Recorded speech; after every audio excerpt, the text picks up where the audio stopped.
Welcome to today's subcommittee business meeting. We meet today to authorize the issuance of subpoenas. Through the consideration of this matter, this subcommittee is carrying out its oversight responsibility. Pursuant to notice, I now call up the resolution authorizing the issuance of subpoenas for the appearance of Mr. Park before the subcommittee and for documents and records of Mr. Park during his tenure as the Chief Technology Officer of the United States relating to healthcare.gov. The clerk will report the resolution. Resolution offered by Mr. Brown. Is your microphone on? Resolution offered by Mr. Brown. Be it resolved by the Subcommittee on Oversight of the Committee on Science, Space, and Technology that upon adoption of this resolution, the subcommittee authorizes the issuance of a subpoena ad testificandum for the appearance. Without objection, the resolution is considered as read and open to amendment at any point. So ordered, hearing no objection. I recognize myself now for an opening statement on the resolution. We're here today to discuss and vote on a two-pronged subpoena against a senior-level member of the administration, Mr. Todd Park, the former United States Chief of Technology Officer. The committee has invited Mr. Park to testify before us on 5 different occasions on his knowledge of privacy and security matters relating to the Affordable Care Act website, healthcare.gov. I've written directly to Mr. Park as well as the Director of the Office of Science and Technology Policy, but to no avail. The committee's concerns about healthcare.gov are well known, as we have held 2 hearings since the website's botched launch last October. Additionally, recent reports about a successful hack on the website have further raised the stakes on the need to ensure Americans who log on to healthcare.gov later this year are safe from cyber criminals. The main reason for Mr. Park's refusal to testify, based on our correspondence with OSTP, has been that, quote, OSTP has not been substantially involved in the privacy and security standards for healthcare.gov. Thus, neither Mr. Park nor any other OSTP staff member is in a position to testify on the data security standards of the website, unquote. OSTP correspondence also referenced Mr. Park's testimony before the Committee on Oversight and Government Reform last November, where in response to questions from members, Mr. Park stated, quote, I don't actually have a really detailed knowledge base on what actually happened pre-October the 1st. I don't know what levers were available, so I would hesitate to make any point now. I'm not even familiar with the development and testing regime that happened prior to October 1st, so I can't really opine about that. However, the committee, both the majority and the minority, has in its possession documents that appear to contradict much of what Mr. Park said in his prior congressional appearance, as well as in what has been explained to this committee in correspondence from OSTP. Let me read from a couple of the documents. In June 26, 2013, email from Mr. Park to Ms. Marilyn Taverner, CMS Administrator, Ms. Michelle Snyder, former CMS Chief Operating Officer, and Mr. Henry Chow, CMS Deputy Director, the Office of Information Services. Mr. Park writes, quote, Marilyn, I'm also going to visit with Henry and team for one of our evening deep dive sessions to get up to speed on the latest status of IT and testing during the week of July 8th. Now remember, he said he had no knowledge prior to October the 1st. Then in July 25th, in an email, July 25th, 2013, an email from Mr. Chow to Mr. Park with several people carbon copied. Mr. Chow writes, quote, Todd, if you recall, we had agreed to provide you a walkthrough and demo of the online application in its current form so you can get a chance to peek under the covers of hc.gov. Michelle mentioned you contacted her about this and I should follow up with you to schedule this walkthrough, unquote. In other words, this all occurred prior to his October 1st claim that he had no knowledge. The committee did not receive these documents from OSTP, despite requesting them in a letter last December. That is one part of the reason for today's meeting. It is inexcusable for an agency of which this committee has complete jurisdiction to not provide records from a request made 9 months ago. The other reason for today's meeting is that it would certainly appear, upon reading the contents of some of the emails, that Mr. Park has more knowledge about the website than either he or OSTP has represented to Congress. I've made every effort to invite Mr. Park to testify, going so far as to schedule a briefing offered by Mr. Park for Oversight members. In a disappointing turn of events, that briefing just last week was canceled the evening before it was scheduled to take place when OSTP was informed that it would be transcribed. I find OSTP's lack of transparency and accountability to be intolerable. In order to be effective in its oversight of the federal government, the committee needs access to the documents and the people it deems important to issues under our jurisdiction. Any obstruction of the committee's ability to carry out those responsibilities should be responded to in as strong a manner as required. I urge all of my colleagues to support today's resolution. I now recognize Mr. Maffei, Dan Maffei, my good friend, for 5 minutes for his remarks on the resolution. And I thank my friend, the chairman of the subcommittee. I think we can agree that when the committee is taking up any vote to authorize subpoenas of those who work in the executive branch, it does mark a significant step in the relationship between this committee, the subcommittee in this case, and the executive branch. No White House, regardless of whoever occupies it, can withhold materials from this committee absent a defensible assertion of privilege. Amen. No witness can stand outside of testifying if we believe that testimony is essential to our work. If the White House was refusing to provide records or testimony, the question for me would be a simple one. Is the executive ignoring our legitimate need for cooperation? If the answer were yes, then I would gladly support the subpoena. However, the answer to that question, I believe, is contained in a letter from the counsel to the President, Mr. Eagleston. In that letter, he asserts that there is no need to do a subpoena because the White House will make Mr. Park available to testify in November as the committee desires, and will give us whatever other materials they possess that are responsive to our document request. All they ask is that we work with them on the scope of that request and a delivery schedule. This response from counsel, in my view, does submit to the legitimate authority of this committee, and in that light, I do not believe the subpoenas are needed at this time.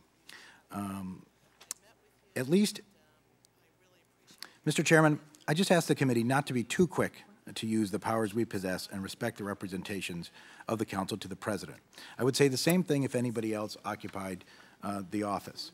I did note your noting of some documents we later received regarding this gentleman's testimony to the Committee on Oversight, but it's not our view that the materials definitively contradict his prior testimony. It does certainly bring up questions, but as far as I can tell, he's willing to come and answer those questions. So I think we should at least do that before we issue a subpoena. So at this time, I just don't see any reason why we should do this. Now, I would have no reason to believe that anyone on our side of the aisle would object to a recess subpoena on these matters if it turns out the White House does not follow through in cooperating with the committee. I don't think it'll come to that, but if it does, then I certainly think at that point a subpoena would be more in order. But I apologize to my dear friend, but I cannot support this subpoena at this time.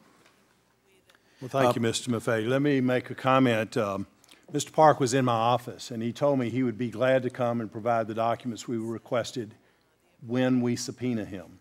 We worked with the White House, we worked with OSTP, we worked with Mr. Park. We have had a constant stonewalling from them. And we've tried to work this out so that we would not come to this point. It's been very frustrating for me to try to get the documents, as well as Mr. Park, to come before us as we need to do what is necessary to do our oversight. So just to answer your questions that you brought forth, we've tried to work with the White House. We've tried to work with Mr. Park. Mr. Park himself said that he would come and provide the documentation with the subpoena, and otherwise he would not. And thus far he has held to that. Now I recognize Ms. Johnson for her statement. Thank you very much, Mr. Brown. I think you know that I feel that you're a very fine gentleman and sincere in your feelings that the administration has not been put. Please turn your microphone.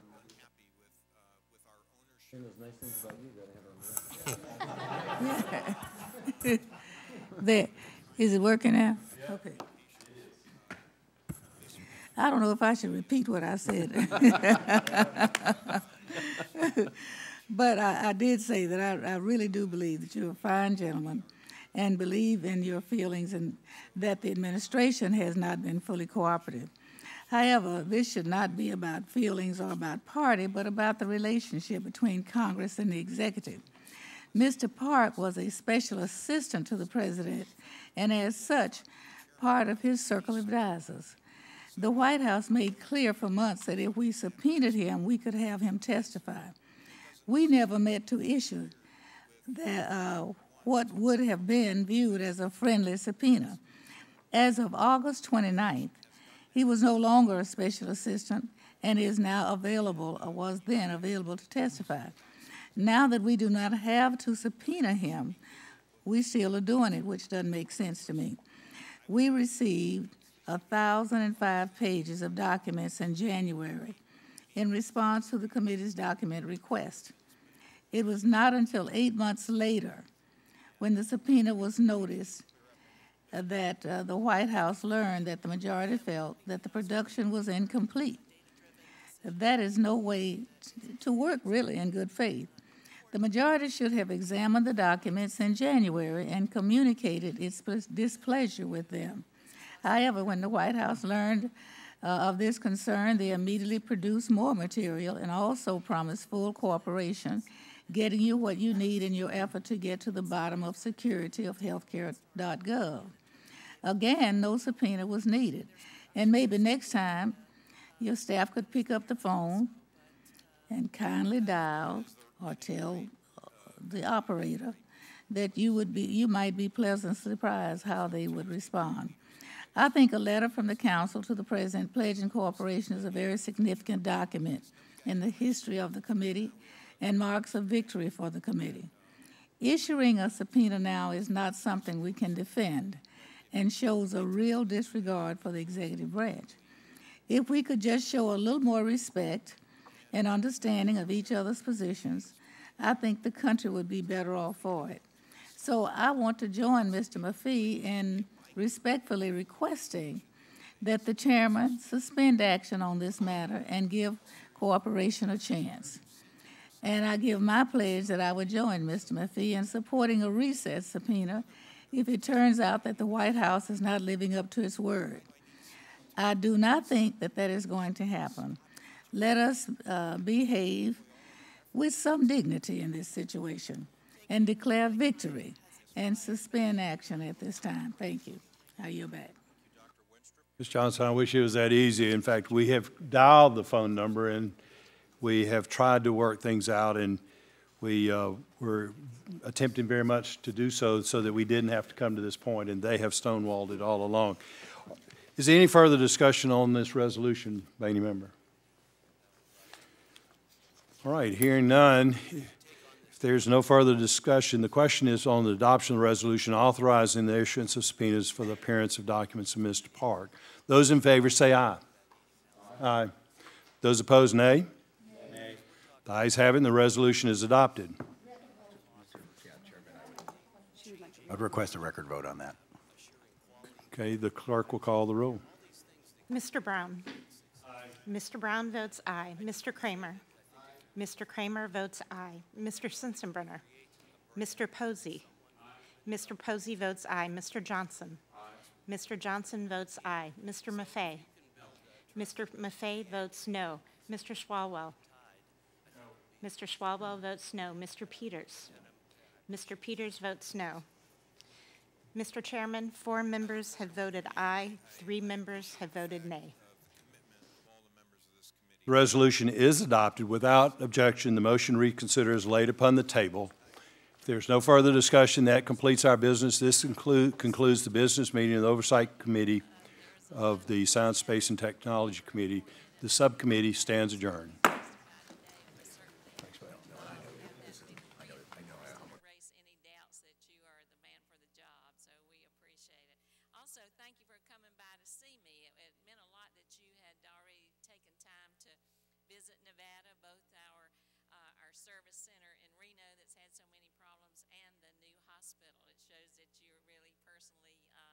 Invested in that, and we appreciate it.